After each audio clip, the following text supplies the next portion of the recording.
Қайырлы кеш, құрметті көрермендер, Өркемедиа арнасында жаңалықтар топтамасы студияда мен Гүлім Аятай.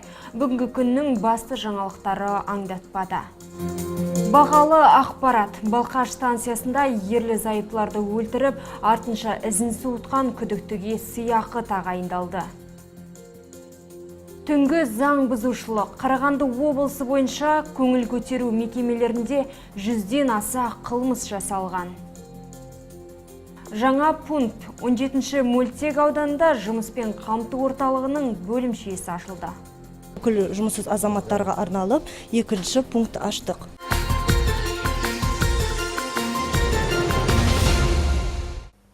Күдікті үшін сыйақы тағайындалды. Балқаш станциясында ерлі зайыптыларды өлтіріп, артынша ізін суытқан Руслан Әлімбаевтың қайда екенін білетін жандарға марқұмның туыстары қомақты қаржы төлемек. Ал қылмысты оқиға былтыр қазан айының аяғында болған еді. Тападай тал түсте жер үйдің алаңынан мойындары тілінген 34 жастағы әйел мен 45 жастағы ер адамның өлі денесі табылады. Кейін олардың ерлі зайыпты екені, арттарынан 4 баласы қалғаны анықталады. Ал бұл ісе 27 жастағы Руслан Әлімбаев күдікке ілінді. Алайда оны табу мүмкін болмай отыр. Оның қайда жүргенін анықтау үшін марқұмның туыстары сыйақы тағайындады. Егер келіп түскен ақпарат шынайылыққа жанасып жатса, онда мәлімет жеткізушіге қомақты қаржы беріледі. Күдіктіні көрген білгендер болса, экранда көрсетілген телефон нөмірлеріне хабарласа алады. Өткен жылы Қарағанды облысында түнгі клубтардан 102 нөміріне 100-ден аса хабар келіп түскен. Оның 13-і Балқашқа қатысты. Ал бұл тізімде бірінші орында Қарағанды. Көңіл көтеру мекемелерінен полиция бөлімшесіне 40 шақырту келіп түскен. Екінші орында Теміртау қаласы. Онда түнгі клубтарда 23 қылмыс тіркелген. Балқаш пен Сәтбаевта тәртіп сақшылары отырыс орнына 13 рет келсе, Жезқазғанда 6 рет және Асакаровка ауданында 5 рет шақыртуға барған. Тіркелген 100-ден аса шақыртудың 87-сі бұл бұзақылық, 11 факт ұрлық, 6-ы тонау, 5-еуі адам денсаулығына қауіп төндіру, 2 кісі өлімі және зорлауға қатысты 1 факт. Қарағандылық кәсіпкер өзіне тиесілі тауарын қайтара алмай жүр. Ол осыдан 1,5 жыл бұрын Қытайдан 1 контейнер жүк әкелген. Алайда мемлекеттік кірістер департаменті жүкті контрабандалық тауар деп танып тәркілеген. Кейін кәсіпкер сотта ақталып шығады. Алайда құны 11 миллион тұратын өнімді сата алмай, онсыз да шығынға батқан ол енді өзіне тиесілі затты қайтарып алу үшін 2 миллионнан астам қаржы төлеуі тиіс. Содан өз құқығын қорғау үшін Атамекен ұлттық кәсіпкерлер палатасына жүгінген. Ал палата осы жағдайға қатысты барлық жауапты органдарды шақырып кеңес өткізді. Предприниматель понес не только моральный, материальный ущерб понес. Здоровье испортил. Рауан Эско жауапкершілігі шектеулі серіктестігінің басшысы өткен жылы Атамекен ұлттық кәсіпкерлер палатасына жүгініп өз құқығын қорғауды сұраған. Анықталғандай, фирма Қытайдан көрпе жастық тысын және түрлі орамал жеткізбек болады. Алайда Қарағандыда мемлекеттік кірістер департаменті 1 контейнер жүкті контрабандалық тауар ретінде тәркілейді. Себебі құжатта фирманың атауы дұрыс көрсетілмеген. Была небольшая ошибка в нейме. Құжатта Рауан СКО деген фирманың атауы кириллицамен емес, латын әріппен жазылған. Сол себепті мемлекеттік кірістер департаменті жүкті контрабандалық тауар деп танып қылмыстық іс қозғаған. Бұл жағдайға қатысты қылмыстық іс 1,5 жылға созылған. Бірнеше рет сот отырысы өтіп, нәтижесінде дау кәсіпкердің пайдасына шешіледі. Алайда фирма енді құны 11 миллион теңге болатын тауарын кері қайтара алмай отыр. Себебі өнім осы уақытқа дейін жүк сақтаумен айналысатын жеке кәсіпкердің қоймасында тұрған. Ал олар болса өз қызмет үшін 2 миллионнан астам қаржы талап етуде. Контейнер біздің қоймада 1,5 жыл тұрды. Бізде жерді жалға алып отырмыз. Күзетшілерге жалақы төлейміз. Сол себепті өзімізге тиесілі ақыны талап етеміз. Ал заң бойынша мұндай процессуалдық шығындар мемлекет есебінен төленуі тиіс. Облыстық Атамекен ұлттық кәсіпкерлер палатасында өткен кеңесте шағымданушылардың және жауапты органдардың пікірі тыңдалды. Нәтижесінде мәселені шешу прокуратураға табысталды. Со стороны СР приняты все меры.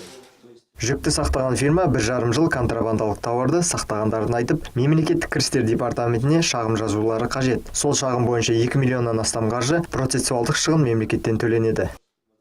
Жалпы 2018 жылы облыстық Атамекен ұлттық кәсіпкерлер палатасында кәсіпкерлердің құқығын қорғау бойынша 11 мәрте кеңес отырысы өткен. Онда 7 мәселе өзінің оң шешімін тапқан. Атамекен ұлттық кәсіпкерлер палатасының басты мақсаты кәсіпкерлерді қолдау және құқықтық көмек көрсету. Егер қандай да бір мәселе туындаса, онда 1432 нөміріне қоңырау шалып, толғандырған сұраққа жауап ала аласыз. Білікті мамандар сізге тегін қызмет көрсетуге әзір. Айта кетейік, бұл палатаның филиалы Балқаш қаласында да бар. Гүлшат Байтөкешова, Руслан Сепен, Қарағандыдан арнайы балқаштықтар үшін.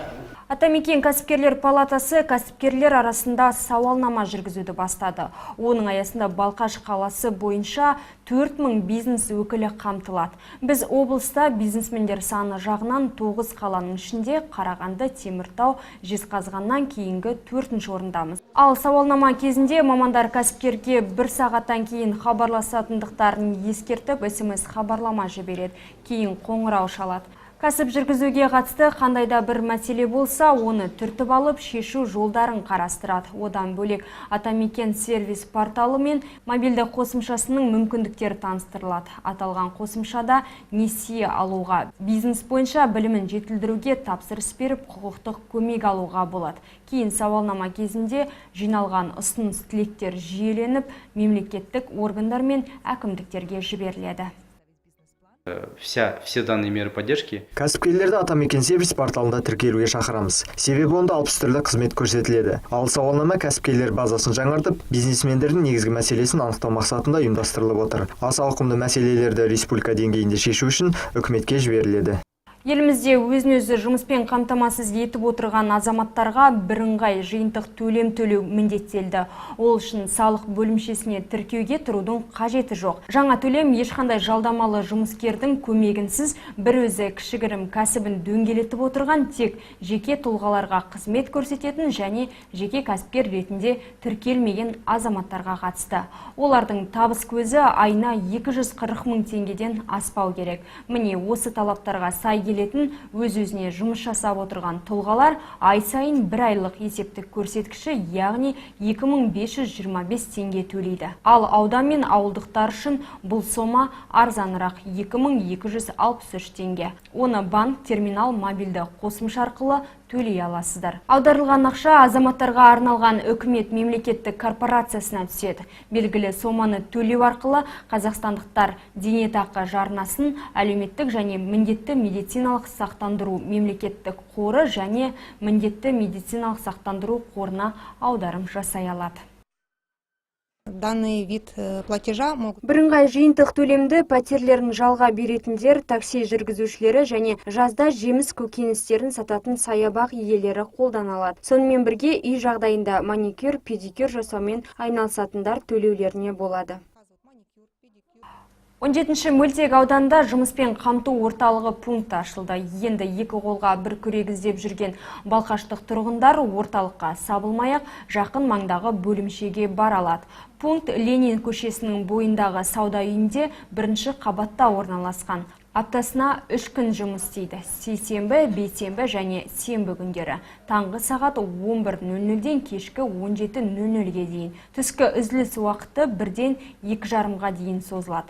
Тұрғындарға жұмыспен қамту орталығының 2 маманы қызмет көрсетеді. Бос жұмыс орындарын ұсынып, түрлі кәсіптік оқуларға шақырады. Егер өзіңізге лайықты қызмет тапқан болсаңыз, сол жерде құжаттарыңызды рәсімдеп, қолыңызға анықтама қағазында береді. Пункт ашылған алғашқы күні 3 балқаштық қызметке орналасты.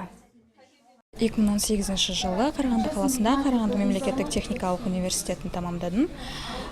Көлік қозғалысы және көлікті ұйымдастыру мамандығы бойынша.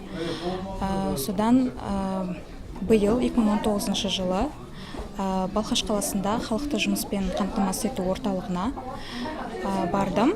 Яғни онда маған